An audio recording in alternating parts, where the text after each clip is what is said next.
असं वाटतं आणि समोर बसलेली मंडळी आहे त्यांना वाटतं हा कार्यक्रम कधी संपतो काय.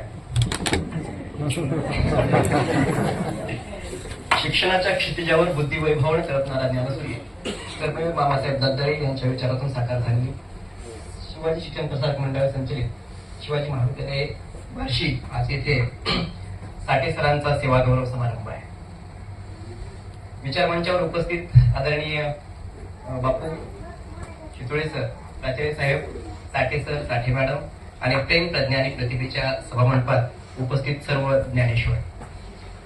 आवाजाने माणसाची नम्रता कळते, वर्तनाने माणसाचे शील समजते, कामाने माणसाची कार्यक्षमता समजत असते.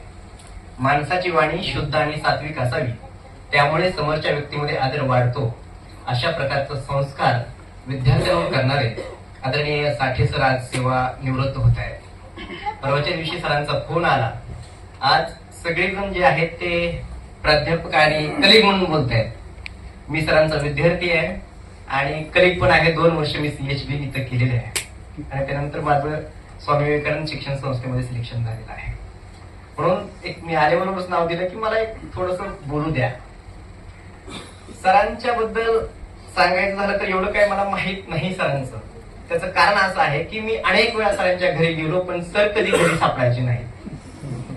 जोगदन सरांना विचारायचं सर कुठं आहेत, सर वर बसलेले आहेत. म्हणजे सरांची वर लायब्ररी, कॉम्प्युटर, पुस्तकं आणि सर कधी घरी सापडायचेच नाहीत. मला वाटतं सरांनी 1 ते 2 वेळा फक्त आमच्यासोबत चहा घेतला असेल.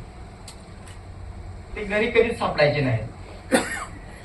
आपण टेंभुर्णीवरून अकलूजला जात असताना नरसिंहपूरच्या जवळ एक पूल आहे.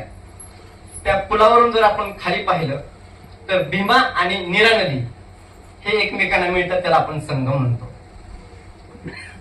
शब्द भावना एकत्र आल्या की त्याला आपण ग्रंथ म्हणतो. जिथं नम्रता आणि गुणवत्ता एकत्र येते त्याला मी साठे सर म्हणे. कारण नम्रता आणि गुणवत्ता हे एकत्र कधीच येऊ शकत नाही. माझ्यासारखी मुलं, आमच्यासारखी पोरं बापू थोडीशी 1-2 वाक्य इंग्लिश मध्ये बोलली की त्यांचं राहणीमान बदलतं, राहण्याची स्टाईल बदलते, सगळं बदलतं. परंतु आज साठे सर इंग्रजीचे प्राध्यापक असताना त्यांना ज्ञानयोगी प्राध्यापक म्हणून सुद्धा ओळखतात. असं असताना सुद्धा त्यांचं राहणीमान आणि ते इंग्रजीचे प्राध्यापक याच्यामध्ये जमीन आसमानचा फरक आम्ही पाहतो. आणि हे खरं तर आमच्या पिढीसाठी ते एक दीपस्तंभच म्हणावं लागेल. त्याचबरोबर पुढचा एक किस्सा मी सांगेन. सरांच्या घरी एकदा गेलो होतो आणि सर असे काही गडबडीत होते. मग जोगदन सरांना विचारलं सर काय करतायत. तर सरांना लायब्ररीतली पुस्तकं जमा करायला सांगितली होती. सगळ्याच प्राध्यापकांना सांगितली होती. त्यांना काहीतरी ऑडिट करायचं होतं. सर 15 दिवस पुस्तकं जमा करत होते. मग पुस्तक घेतली किती असतील सर. आता अभ्यास बंद करा. तुमच्या अभ्यासाचा फायदा अनेक लोकांचा झालेला आहे. अनेक लोक मोठी केलेली आहेत ज्ञानाच्या जोरावर. म्हणजे मी स्वतः पाहिलेलं आहे की सरांकडे काही विद्यार्थी यायचे, ते विद्यार्थी आज कोट्याधीश होताना दिसत आहेत. पुण्यामध्ये त्यांचे क्लासेस आहेत मोठे, सरांनी त्यांना शिकवलेलं आहे.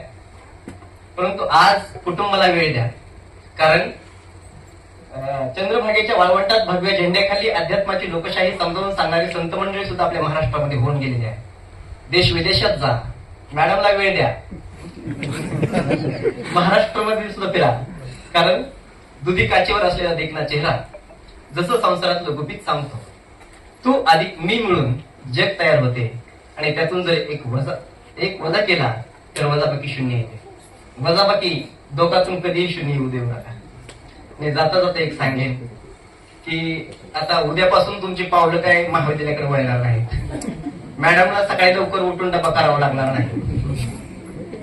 परंतु कधी कधी जेव्हा तुम्ही चिंतन करत असाल, जेव्हा तुमच्या आयुष्याचा पाठीमागे विचार करत असाल, अशा आनंदाचं गाणं गाताना, कर्तृत्वाची गुलाबी पाने चालताना मन हेलावून जाईल, भारावून जाईल. लाटा उसळायला लागतील, सरी सुद्धा कोसळल्या लागतील. उसळणाऱ्या लाटा, कोसळणाऱ्या सरी प्रत्येक माणसाच्या मनाचा ठाव घेत राहतील.